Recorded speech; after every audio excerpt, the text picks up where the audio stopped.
All right. Let's see. Whoop.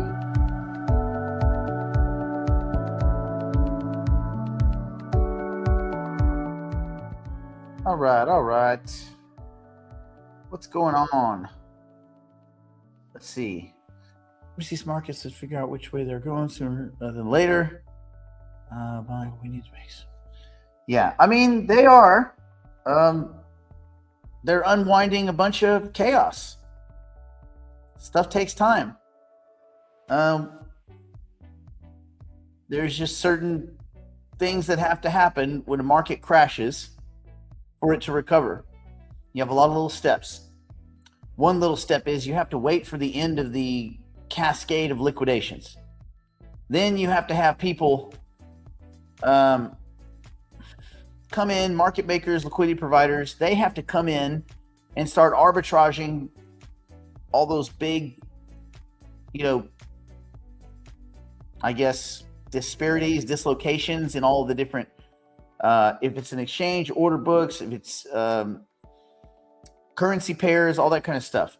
And they're not going to come in until they think every last liquidation, margin call, loan, all of it, until all that's done, because it's too risky for them.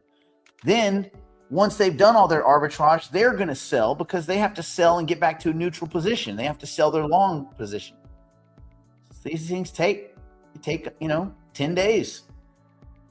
And if you go from 2 Fridays ago when all the chaos started, Saturday, Sunday, Monday, Tuesday, Wednesday, Thursday, Friday, Saturday, Sunday, Monday, which was yesterday. And what did we have? We had 4,000 Ethereum yesterday. So then you say, okay, what's ahead? Well, government opening back up at some point, turning back on. Crypto market structure bill, but I don't know if they're going to get that done this term. Doesn't look like they are, even though they keep having meetings about it. Doesn't look like they are. Rate cut next week. Again, doesn't matter that it doesn't matter that it doesn't matter. Some people believe it's easy money. Those people are idiots, but all right, cool. So easy money. Then you have staking in the Ethereum ETS coming. Again, that would pin the government turning back on and the SEC answering things. Then we have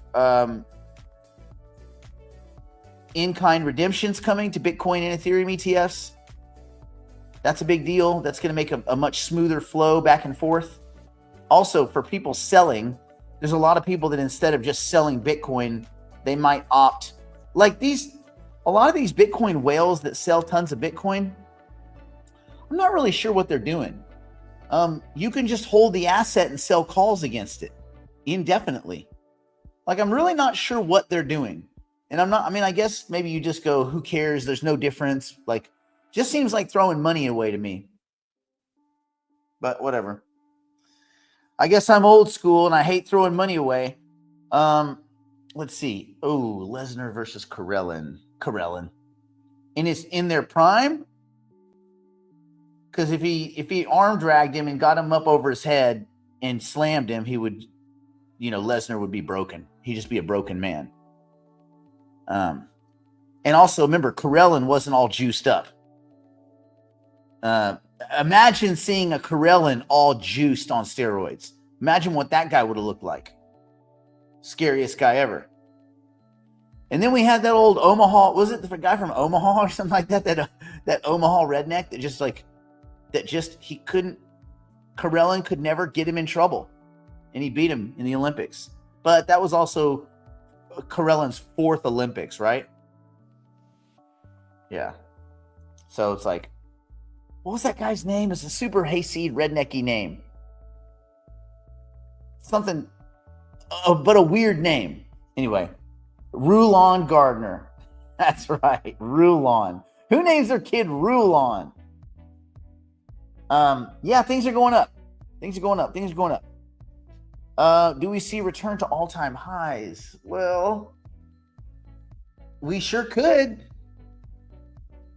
I don't know what's in the way of it. I mean, there's always the possibility for some Trump messaging or I don't know, who knows, stuff like that. But I mean, I don't know. I just don't know what would be in the way of it. I mean, I'm not sure anything should have been in the way of it. I don't know why Ethereum's not $5,500 right now, probably. So, let's see. You've heard banks are in trouble. This isn't anything. This isn't new, Joseph. This has been. We're a month into the private credit. We're a month and a half into private credit problems, right? It started with First Brands, with all the little auto brands. They were. It's all these guys repurposing collateral, using it 2, 3, 16 times. So in this case, in the case of First Brands, they were. It looks like they were maybe selling the same accounts receivables to multiple buyers. I hope it's not that. I know they were wrapping crap stuff into, I guess they're CDOs now, collateralized debt obligations. But anyway, it's it's all those crappy. Anyway, no, that's right. The rewrapping was the used car company that was taking all those crap loans and then packaging those as AAA, and people were buying them. I think Jeff Snyder said something to the effect of, in good markets, no one really looks at the collateral because you just don't expect anything to break apart. But in bad markets, as markets go downward, one, you have more political turmoil and unrest because, politicians can hide when markets are good. But when markets are bad, people start asking, and when the economy's bad, people start asking, like, what are you guys doing? Like, what are you guys actually doing to help us? And so then you have a lot of political unrest. People start getting fired. Like, you see what's going on in China, where like generals are getting ousted for fraud and corruption and all this kind of stuff. And you wonder if it's like,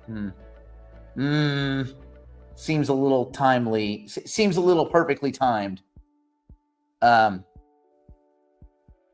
yeah, using collateral multiple times, this is a problem. See, at least in repo, the same lender's not using the same piece of collateral. Well, in this case, it would be the borrower. The borrower is not posting the same collateral to 10 different lenders and getting 10 loans. This is what was happening with First and with some of those other crap companies. And this is what's going on in private credit. So again, economy's looking less good. Economy's looking like the world is in a kind of this whole orchestrated, synchronized recession. Not orchestrated, synchronized. And because we're in this place, politicians can't hide as well. And if you have dog shit collateral, people are looking into it. They're not just accepting that your collateral's fine because the market's fine and there's probably no use. You won't even need the collateral. It won't even come into play. But when the markets are bad, collateral does matter. And if the collateral is crap or it's been pledged to a bunch of different places, that's bad. But this is not new. None of this stuff is new. It's just we're at the part of the economy.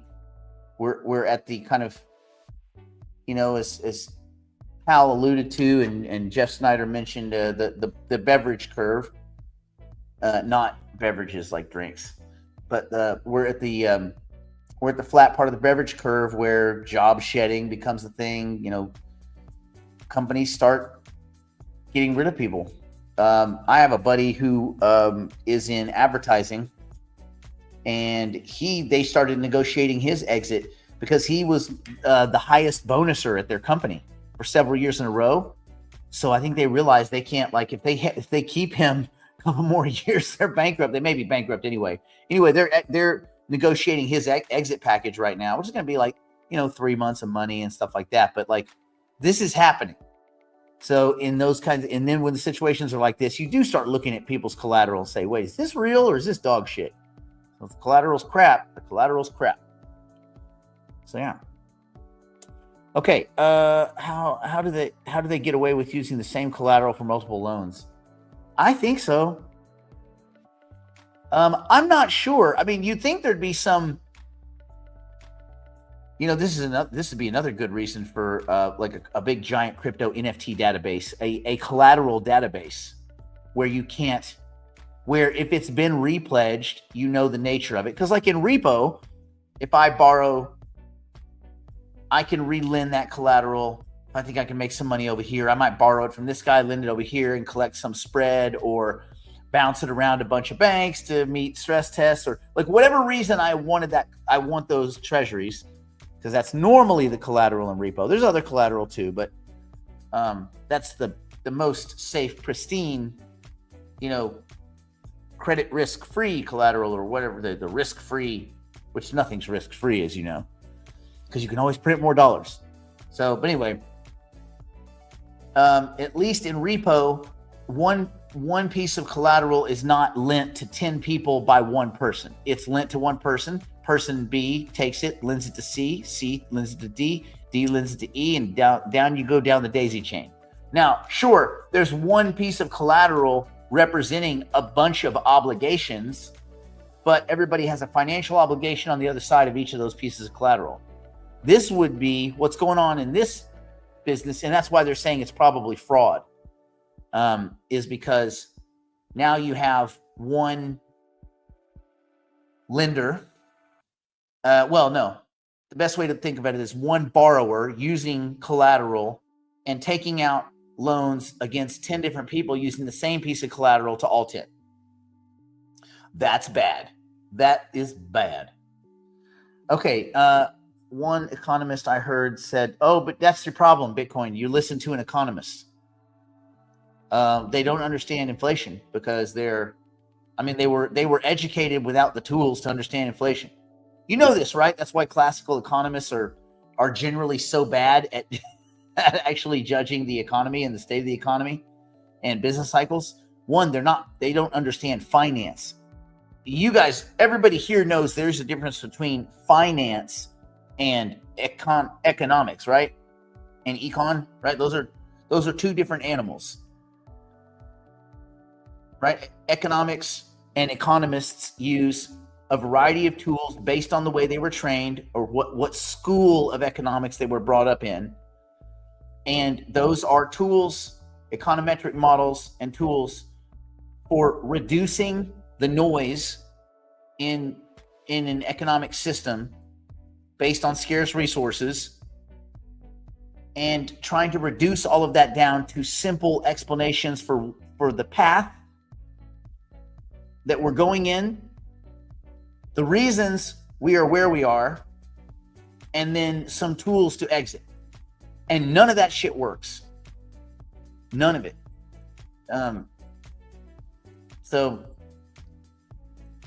Yeah, because they don't understand finance, so they don't really understand business cycles. So understanding supply and demand is awesome. And a lot of things do reduce to supply and demand. But you can't reduce everything to supply and demand, right? I mean, there's just a lot going on. And these economies that are all intermingled in weird ways and that are all kind of synergistically reliant on other economies in weird ways that are nuanced and not so obvious a lot of times, in all the second and third and fourth order effects that occur when you go down one path, and then when you go in and when there's a hole in the dam and you plug it with one finger and another one and you plug it, pretty soon all your fingers, all your toes are plugged in, and then another hole pops out. So it turns out that this stuff can't be reduced to increase or lower interest rates. Isn't that weird? Isn't that weird that the entire complexity of the world can't be reduced to increase or lower interest rates? It's weird, because you think that would solve everything. And that's their monetary tools in their monetary power. I mean, seigniorage,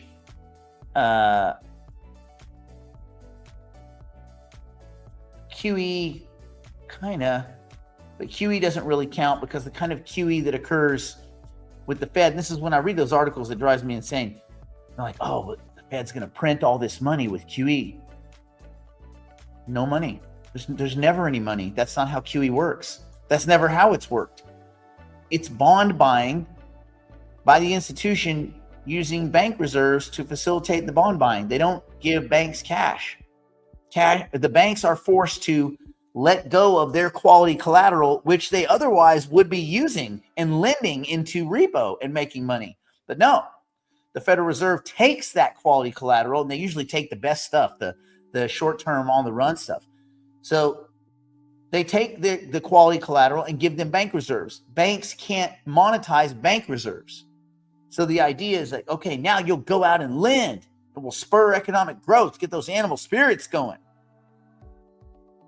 Nope. Because no one gives a shit about bank reserves. You can't buy hamburgers with bank reserves. Central banks are not money dealers. Now, okay, let me walk that back. The United States version of a central bank, which it's not, because it's not even a U.S. entity. It's a private company. It's a private organization. The private banking organization of the Federal Reserve is not a central bank, and they're not money dealers. They don't deal in money. In other countries, their central bank systems are set up differently. But even then, you don't see the effects because it's mostly through bond buying that this kind of stimulus occurs. Now, occasionally, you see stimulus into the economy. And so you'll see short-term, kind of short-run effects. That's when you get these supply dislocations, like COVID, right? Put everybody at home, give them all checks, pay them, give them more money than they would have gotten when they were working in most cases. Extend it for a long time. And then be surprised when they sit at home on Amazon shopping or on Robinhood gambling. Be surprised about that. So then you get a supply shock, and then you get that period where it all has to be given back. So at first there's a supply shock. We all order our TVs and decks and furniture and shit. But you're not going to renovate your house, redo your deck, furniture, TVs every year forever. And this was the asinine assumption made by economists, even guys like Warren Buffett and stuff, unless he was just saying it to say it, which doesn't make any sense to me. There's like, oh, it's a red hot economy. What? What do you mean red hot economy? This is all just transfer payments. And see, in these cases, when you take money, when it's not bank reserves, when it's actual cash units, and by the way, the Federal Reserve had nothing to do with this. This is transfer payments for the Treasury, remember? And this is extended unemployment, things like that, PPE loans, all these. Any of these things, even if the Fed manages it, it's financed by the Treasury. So they may orchestrate it, but it's financed by the Treasury Department. That means robbing from the future tax dollars, future tax roll, and spending it now. I don't care about next year. I want it now. I want it now, right now. So they don't really have tools. The tools are bogus, at least in the United States. Transfer payments, they have short-term, near-term effects. The only way we would see some kind of sustained, and I often wondered why they didn't do, this idea that universal basic income might be right around the corner. I think when AI is here and the robots are here, then I think you're going to start to see more of these kind of ideas popping up, and actually test markets popping up for kind of a universal basic income or a stipend type income. And that's continual cash. And 11, that's right. They try to fit facts into their models, not the other way around. They don't look at their models and say, well, these models aren't robust enough. They just say, jam the numbers in there, shave a little bit here, a little bit there, make it fit. Like, oh, all right. I don't think that's a good system. But I do think universal basic income in some iteration, quality of life stipend, I don't know, something like that is probably on the horizon. I would be certain of it. Even in the simulation that we live in, I would be certain of it. So you would imagine, where would that excess come from? Probably the robots arbitraging everything. You say, well, if they're arbitraging everything, where does that leave us? Good question. It doesn't leave us much time. I think that maybe 18 months, 2 years tops. I think that's pushing it. But maybe we have 2 years. I'm trying to think how fast the rate of change has been since 2023 when ChatGPT dropped, at the big onboarding, the mass onboarding events. And I wonder, okay, of course it's hard to extrapolate because you're extrapolating, you're trying to imagine what an unimaginable world would look like. But I don't know that anybody thought we'd be where we are with AI in 2023. I think they were like, okay, cool, novelty, AI is cool. But then you had all the people like, no, AI is not going to take my job, said the data analyst who's now out of work. So I don't know. But yeah, I'm trying to imagine in my mind what 24 months forward from here would look like. And based on the rate of progress of these AI systems and networks, I would say we're not going to have a lot to do in the investment space because I think the robots would be arbing just about everything, right? That's what my gut feeling is. So I'm kind of like where you are, Heavy. Humans don't think exponentially. A good example is like if you take a big giant piece of paper and you fold it, right? So you double it and you fold it again, and you fold it again. If you fold it 51 times, how far would it go? If you just fold a piece of paper 51 times, like how high would that stack up? Again, this is a big piece of paper. But it would go to the moon. And if you fold it, I think if it's 52 times goes to the sun, 53 times you see what I'm saying? Like, it's ridiculous. But humans, we don't think that way. It was not a survival necessity.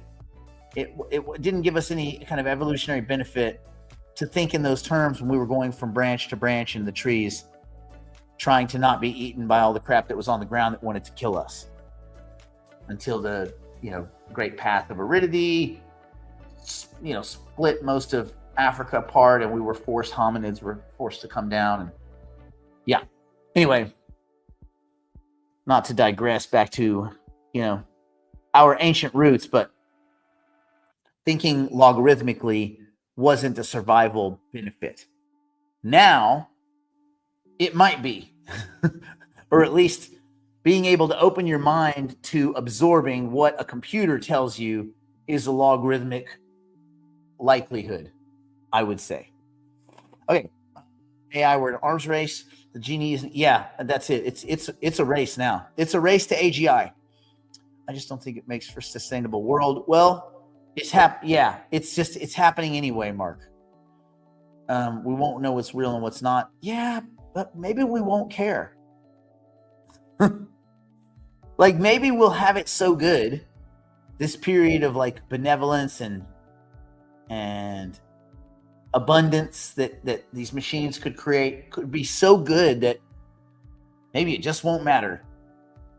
It just won't matter what's real and what's not, because in your little bubble, your life, you'll be content.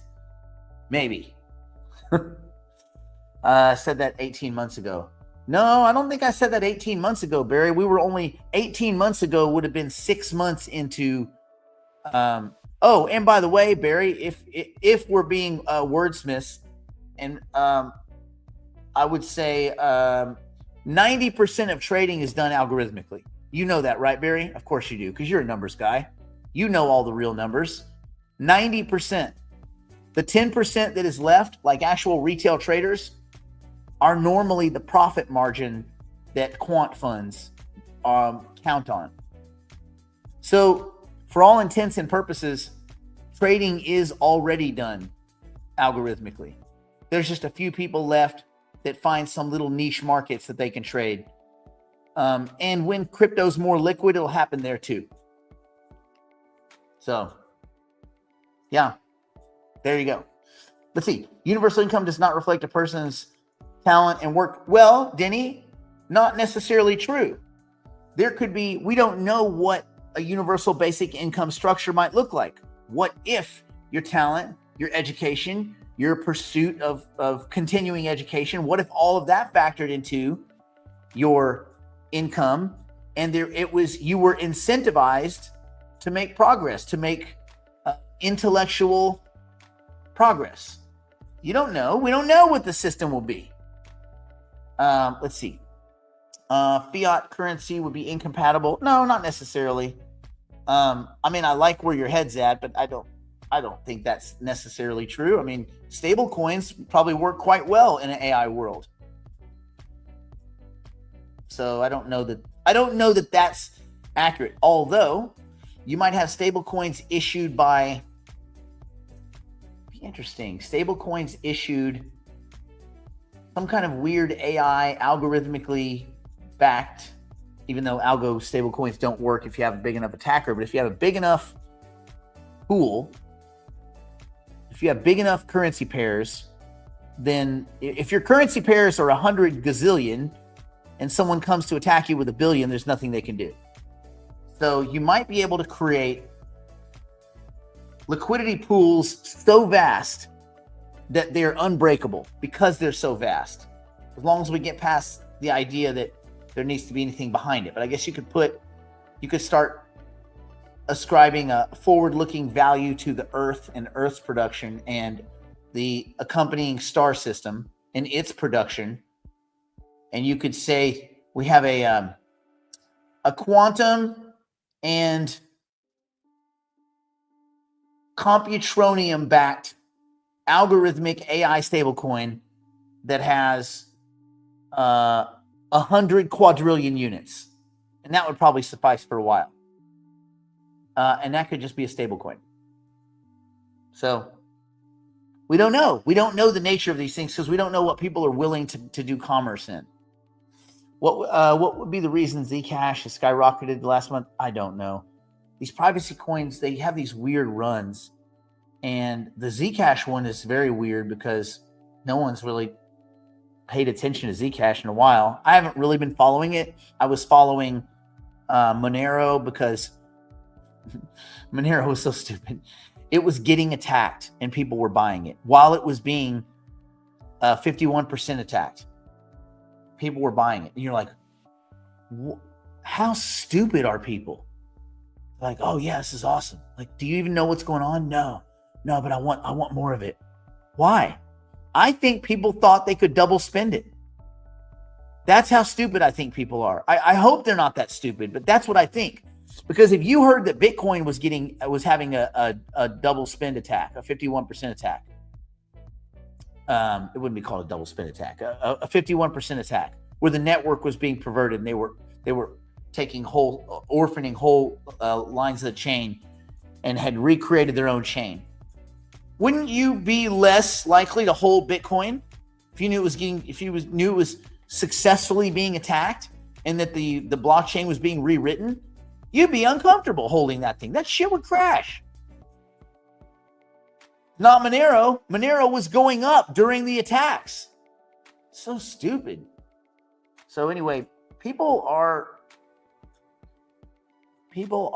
vexing sometimes. They do things that are not rational because they read it in a chat or because they saw it in a post on X, I guess. People are stupid. That's why investing is mostly veterans waiting for amateurs and rookies to hand them their money. Do I think Tufi's IOAI, Internet of AI, will be functional at what time? At that time. I don't know. I mean, I don't know. I don't think Tufi's working on things that would contribute to the Internet of AI, but I don't know that the Internet of AI is Tufi's. I don't know that Tufi was the only one that ever thought of an Internet of AI. I think that's almost commonsensically, that's almost absurdly simple. Like, we have an internet now. You can have an internet of things, Why would you not have an internet of AI things and AI agents?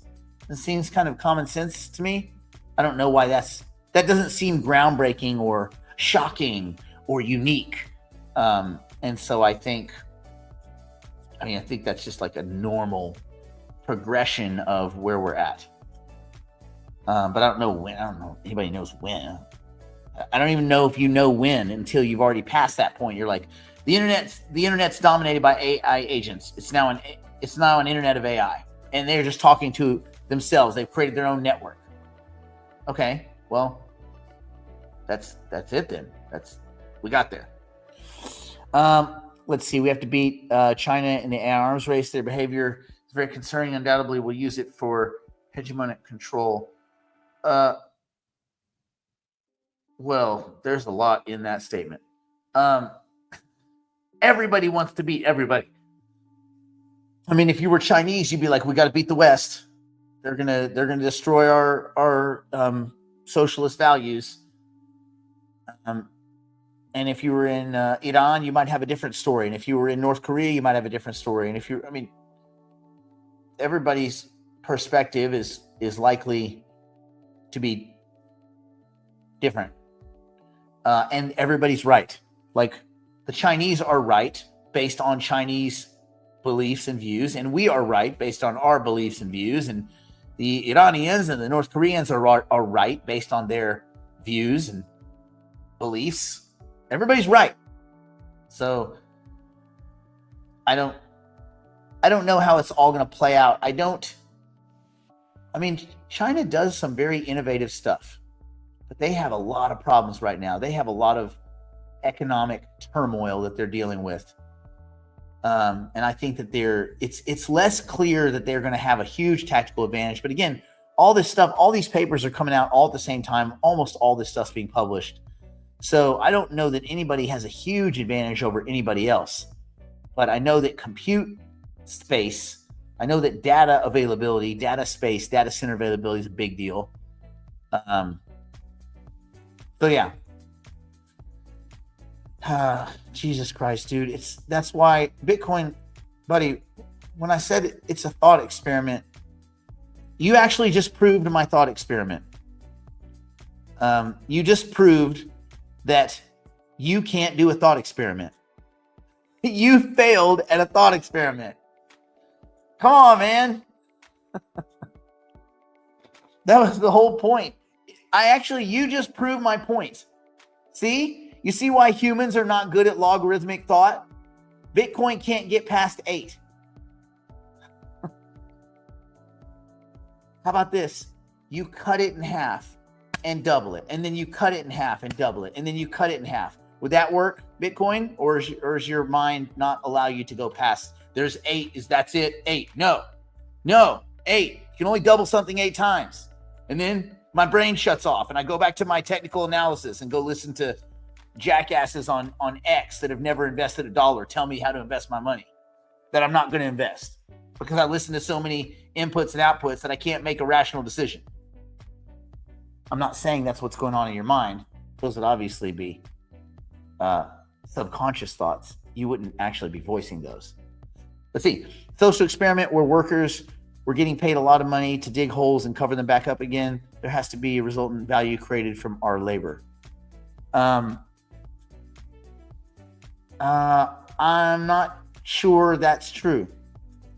Because you're saying that what you're doing in there is you're assuming that value is a specific thing. You're assigning a qualitative kind of function to value, and that's not the case. Value is different for all of us. What if I want the general fitness of this community to be better?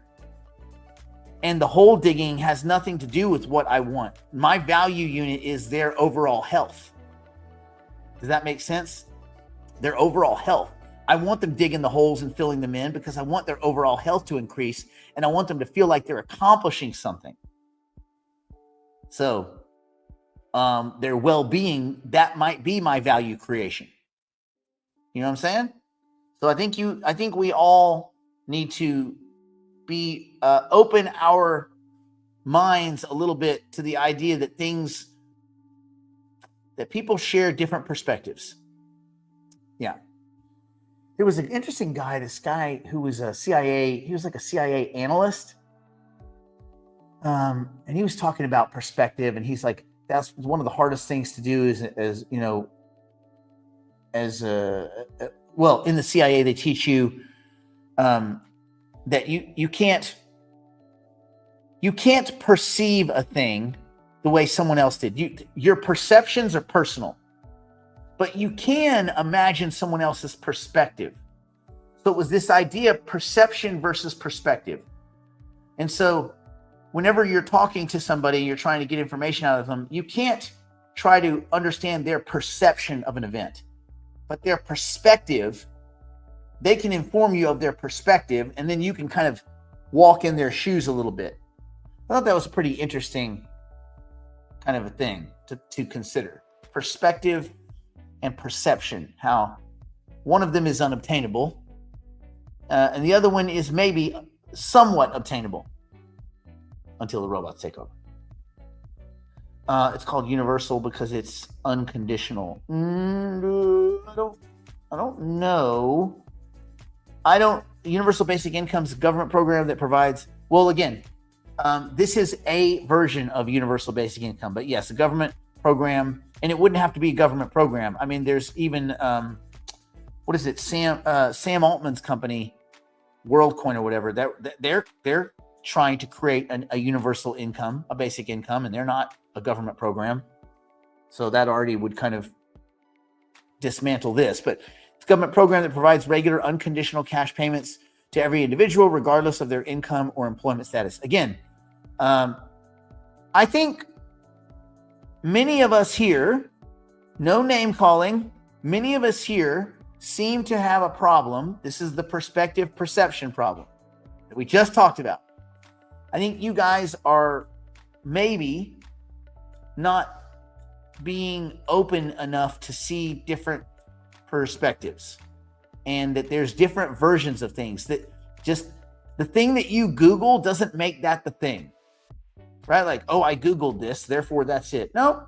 That's just Google's one out of 156 trillion versions of a thing. So I think you need to be a little bit more open-minded on all of these things, because the world's moving very fast, and it's moving like water moves down a bumpy road, mostly downward, but very in unpredictable ways, right? Sometimes it's like, mostly downward, but in unpredictable ways. So be careful that you don't get stuck into being so, what was it? It's almost like economists, right? They're stuck in there. Don't get stuck in the model. Don't get stuck in the definitions and lose kind of the direction. I think that would help a lot of us. Let's see. UI social experiment of paying men to dig holes. UI robs us of that. Again, I'm not sure that it does. I think a lot of people do stuff where they don't create anything at all. Even if it's fleeting. Like, what about the guy that mows the lawn, like the professional lawn guy? He's going to have to do it again next week. What's he done? I mean, it looks clean for a week. It's like vacuuming. It looks clean for a few days until the first person puts their foot in it. Doesn't mean it's not worthwhile or it's not meaningful or that it hasn't created value. And I think that's just a big, very general kind of sloppy brush to paint with. But again, you guys can all do your thing. UBI considered socialism. It's definitely down that path. But a little bit of socialism I don't think is a bad thing. A little bit. Like, if there's places where people that want to go out and build things can build things, maybe that's what makes them happy. Maybe that's where they get their value. Maybe you can sandbox those people and have them go and do all this kind of cool stuff and build, but they're not going to outthink the robots. This is, I think, the thing. We're not going to be outthinking the AGI systems and the digital superintelligences. We will not. We don't have the cognitive capacity for that unless you upload your consciousness through some stream of continuous continuity like without a break in continuity, meaning you don't go to sleep and then wake up in the box, because you wouldn't wake up in the box. A representation of you would wake up in the box. You would be dead. You die. A copy of you moves forward, maybe not realizing that it's not you, but this you is gone. So if you have a continuity of consciousness and you could upload, and then you could welcome the tech and the brain and be a part of the big brain or something like that, then maybe we get to think on some level the same way these giant AGI and digital superintelligence systems would think. But right now, that's not an opportunity. Therefore, right now, we have what we have right now. So people having access to medicine, good thing. People being able to eat, good. Live, good. Not sleep on the street. Also, these are good things. If you fix all these things, socialism's too much socialism. None of these things at 100% are good. They're all too edgy, right? If you go 100% socialism, people get lazy as shit. And you know what? In a UBI situation, a good component of society would be what? Lazy as shit, plugged into machines, living a fake life. Although this is probably one too anyway. Probably living a damn simulator anyway. It doesn't make a difference. But, I mean, people are going to have to find out. I think what people will grapple with is why? Why am I here? For how long? What do I get that derives pleasure? I do agree that when people no longer feel like they have any use or utility, they kind of, like when people retire, they pretty much die because they're like, I'm not useful anymore. I don't have anything to do. I think retirement would be like a permanent weekend and the market never. Can you imagine a permanent weekend and the market never opens? Luckily for crypto, the market's always open. But like, can you imagine? That's what retirement is. No thanks. Give me the 7-day work week, baby. Anyway, I think we'll all have to grapple with why, for how long, what makes us happy. All of us are going to have to grapple with that. But that's a good thing to grapple with. If that's what we're grappling with, that's awesome. Like I just found out that you can use mild car wax to at least get your glasses where you can see through them a little bit. The glasses that you don't really need. They don't really make a difference, but they make you look smart. And I like that. I like looking smart. Even though this downward angle makes me have chubby cheeks, I don't mind. Let's see. Do you think the recent acquisition of G Treasury by Ripple is an admission that they are no longer? Yes. It's what Ripple's doing now is kind of borderline embarrassing. Like, think about this. Ripple gets 1 billion XRP per month out of escrow. Why are they selling XRP to get cash to stake a company that's going to buy XRP as a digital asset treasury? If that's what you're talking about. Doesn't that seem a little bit like, but you already have the coins, you already have the coins. No one cares. No one fucking cares that you have the coins. Yeah, but now it's a treasury. The treasury's buying it. No, it's not. You're buying it. You're taking your tokens, selling them selling them on the market against investors, against them to fund a treasury that buys XRP. How fucking backwards is that? What kind of snake eating its tail fucking bullshit is that? Ripple is a fail, dude. Listen, you didn't need to know anything other than David Schwartz is leaving. He was the only thing they had worth anything. Again, if you can not search his internet search history, probably. But like, he was the only dude there that was doing anything. Everybody else is just out. Money. What? Money. Make money. Money. Oh, wow. Okay, cool. David Schwartz was the only one building anything, and he left. Oh, I'm going to be on the board. Big fucking whoop. Dude, Ripple is dead. Now, I say this as a company, but who knows what weird piece of software they created here and there. I'm sure that Ripple has IP that's worth good money. That banking systems could be like, oh, that's a good piece of software. There's probably value in Ripple, the company, but the token is pointless. I mean, it's really pointless. And it was always pointless. We did math a long time ago. This is a long time ago. It was like 2018, 2019. We were kind of like, okay, if Ripple was used to settle, like how expensive a token would Ripple need to be, and how widespread would it need to be, and how big would the pools of liquidity need to be for Ripple to be utilized in, let's say, FX transactions. They were always saying, we're going to hit the FX market. Okay, cool. Yeah. All right, cool. 5 to 7 trillion a day. Yeah. Okay. The price was like $4.16. That was if the entire world used XRP every few seconds to do all the like FX transactions in the world, in the FX market specifically. And they were like, oh yeah, Ripple would have to be 10,000. I'm like, no, actually, it could all be done for $4.15 or something like that. They're like, what do you mean? I'm like, let's just do the math. The token moving back and forth. The problem is, well, one, that's not likely to happen. And two, because these tokens can decimalize, there's nothing exciting at that company. So yeah, they're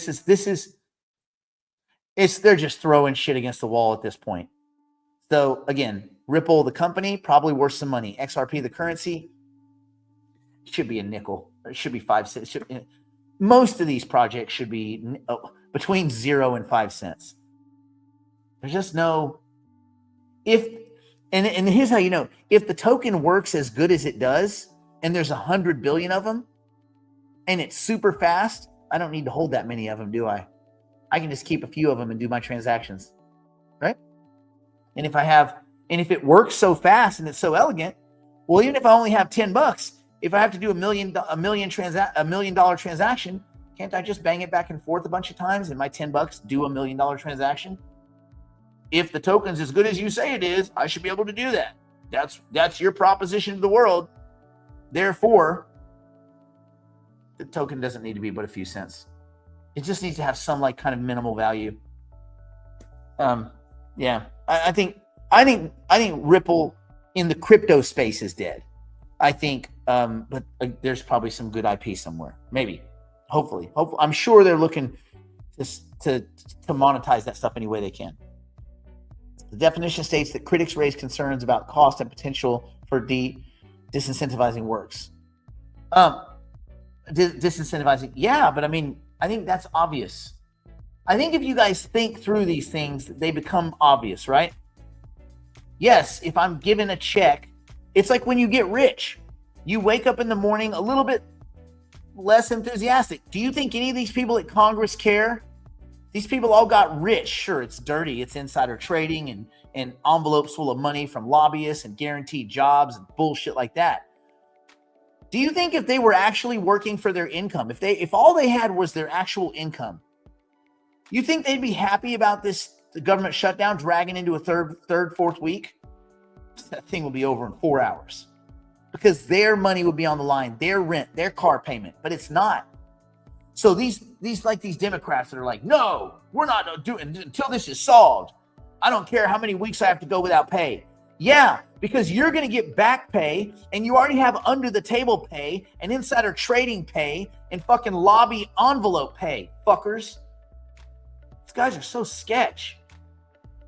Yeah, and they probably are getting paid.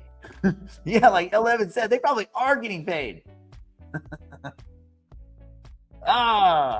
It grinds my gears. It's like, it's real easy. Someone's telling me, oh, this guy donates all this money. Yeah. Oh, what a genuine guy. He only had to wait till he was worth $7 billion before he started giving it away. It's like, he's giving away $1 billion. He's worth $7 billion. He gave $1 billion away. That's like you having $7 in your wallet and you walk by, there's a homeless guy, you give him $1. Oh my God, humanitarian of the fucking year here. Celebrate. Let's hoist this guy on our shoulders and walk him through the city, absorbing everyone's fucking praise. Get off the gas. Humanitarian. I told my friend, yeah, it's easy to be a humanitarian when you're a billionaire. It's easy to be a philanthropist and donate shit when you're a fucking billionaire. He's given 99% back. Oh, really? So he's just going to keep 50 or 100 million? What a fucking great human. He's really thinking of the common man. Oh, he's going to give it all. Yeah. Is he giving it all back now? Well, no. Not now. In the future. He's agreed to, in the future, at an undisclosed time, give it 99% of it back. Okay. So he's got 10 billion. Yes. So he's going to keep 100 million. Yes, that's the math. Gotcha. How's he going to make it? 100 million. Oof. Fuck. Guy like that's not even going to be able to eat. Humanitarian of the year. You changed the rules mid-game. That's invalid. I don't know what you're talking about. Oh, you mean with the paper? Bitcoin, you're still. Oh man, I don't even know why. I don't even know why I respond to your messages. They're Bitcoin. Let me ask you a question. How old are you? Can I ask you that question? Is that mean? Is that a mean-spirited question? The presidential candidate Wang did give you. Yeah. Well, I think they were testing it, right? Wang was a big proponent of that. He was a big and at least through his candidacy, he got people talking about it, which was interesting. It didn't really go anywhere. There are some cities in California, even right now, that are testing that. It's pretty interesting. I'm curious what those results will be like, and I think that also that's something that a year's worth of testing is probably insufficient. I think we're going to be a decade or two into UBI, and then we're going to go, oh my God, these are all the things because of UBI, right? Like we won't know. I think there's just now, if we could model human behavior really well inside systems, then we could do a bunch of, we could run a bunch of simulations and just truncate the time constraint. And then we could say, okay, every few seconds run 100 years worth of experiment of UBI, 100 years. And then we could do some mass evolution experiments and see what the net aggregate human psychological downsides are. But short of that, I think we're going to figure it out as we go. Will there be a crash soon bigger than 2008 in the bond market and the dollar? I don't know. I mean, I guess if there's more money in the system, that you would assume that if we don't get to a point where these systems are all managed by AGI, and if humans are involved and humans do panic, then if there's more money in the system, I think the potential for a crash is there. But I also think that the crashes, the tools to deal with crashes, they all just end up in the stock market. But the tools to deal with crashes seem to state the people that are panicking pretty quickly, even if just knowing that there's tools, even if the tools are bullshit.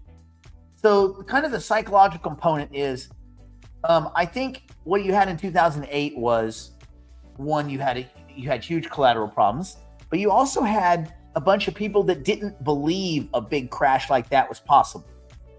And most of the market participants, I would say, were not really,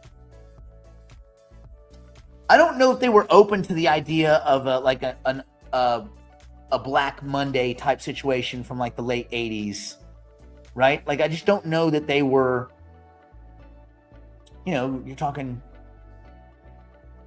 a decade and change later. So 20 years later. So I just don't know if people were, it's in the past, right? So it's 20 years ago. We're not going to have a crash like that again. But these things are they do kind of coincide with business cycles to an extent. And so if you have another crash because there's way more money in the system than there was in 2008, and there's way more just in exposure to all these weird exotic projects and products, probably the crash would look bigger dollar-wise in the same way that the crash last 2 Fridays ago looked 10 times larger than any other crypto crash ever. Oh, there's a lot more money in the crypto space, though. So these things happen. I don't know that there would be a big bond market crash. I don't know. I think the bond market is kind of self-fixing. The dollar doesn't seem to be getting hurt at all. Matter of fact, the dollar is going up against other currencies, despite what all the gold idiots would tell you and everything. So, I mean, yeah, I don't know. Anything's possible with humans, right? Let's see. Realistically, how far off is AGI in your opinion? Well, there's the AGI, there's achieving AGI, and then there's admitting it publicly. I think that when AGI is achieved, anybody, any lab, any facility that achieves it would do well to keep their fucking mouth shut and use it as long as they can to basically dominate the whole planet before anyone else can. But you wouldn't say anything.